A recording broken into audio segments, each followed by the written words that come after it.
2-3 अध्याय लावले होते तिथपर्यंत जायला. वाटामध्ये इंद्रजित आला, त्याला निवाण धुतला, वाटामध्ये बरीच भानगडी झाली. ब्रह्मदेव आले, विनंती करायला, ती सोडून द्या आता. हनुमंतराय राजा रावणाच्या समोर गेले.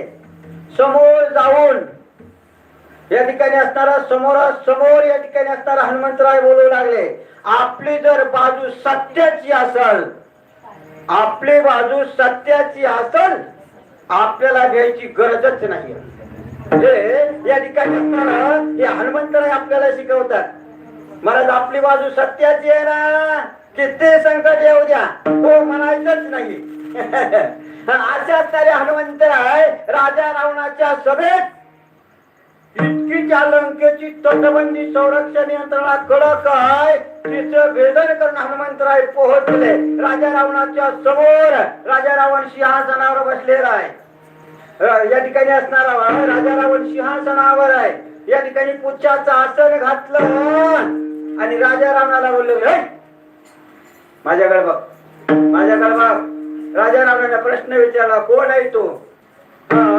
ज्या खर दूषण त्रिशराला ज्या रामानं मारलं, त्या रामाचा सेवक मी हनुमंत आहे, तुला जिवंत मारायला. त्याला राजा रावणाला किती करंट बसला असेल. राजा रावणाची सवाय आजपर्यंत परीक्षे शत्रुलंकेत कवाच आला नाही.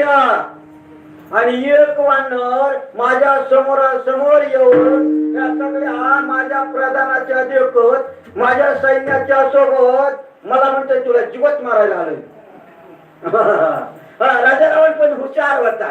या ठिकाणी रावणाला विचारलं, मला जिथं शक्ती चालत नाही तिथं काहीतरी युक्ती करावा. अशीच युक्ती रावणाने केली आणि जटायूला मारलं होतं. तोही कथा बघ आपण ऐकलाय.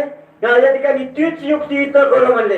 हनुमंतरायला विचारलं, हे वानरा, मला मारायला हरकत नाही. आता मला मारायला चालायला तो हरकत नाही, पण मला तू मारणार आहे, कसं मी मारणार आहे, पण तुझं मरण कशात आहे असं नाही सांगितलं तर तुला रामाची शपथ आहे. बापरे, अशीच असणारे त्या जटायूला सदा शपथ घातली होती. जटायू असणारा रामभक्त आहे आणि रामभक्त जे आहेत, जे वैष्णव भक्त आहेत, त्यांनी खोट बोलू नये. हा दंडक आहे, हा नियम आहे. आणि जे खोट बोलतात वैष्णव रामभक्त, ते त्या वैष्णवाच्या रामभक्ताच्या यादीतून कवच नापास आहे. साच बोले मुखे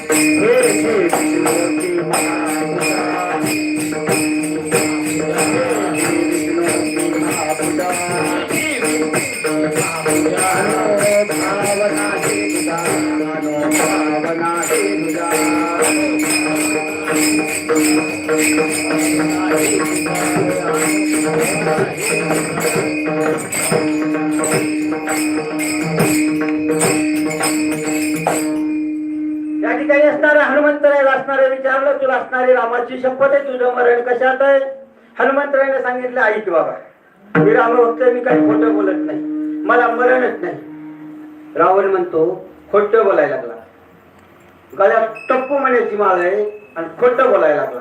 मला माहित आहे ज्याचा जन्म झालाय त्याला मृत्यू आठवलाय.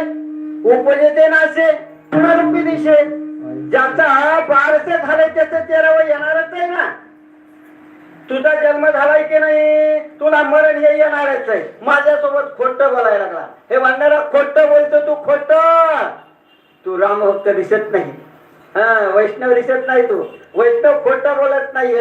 हनुमंतरायने विचार केला, बरं हनुमंतराय त्याच्यापेक्षा वरिष्ठ बुद्धिमत्ता,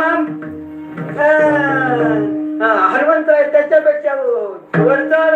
हनुमंतरायने सांगितलं, ऐक बाबा, आता म्हणलं हे काही जरा खट्याळ गिरायकी, हे काही सहज असं वापर जाणार नाही, त्याला काहीतरी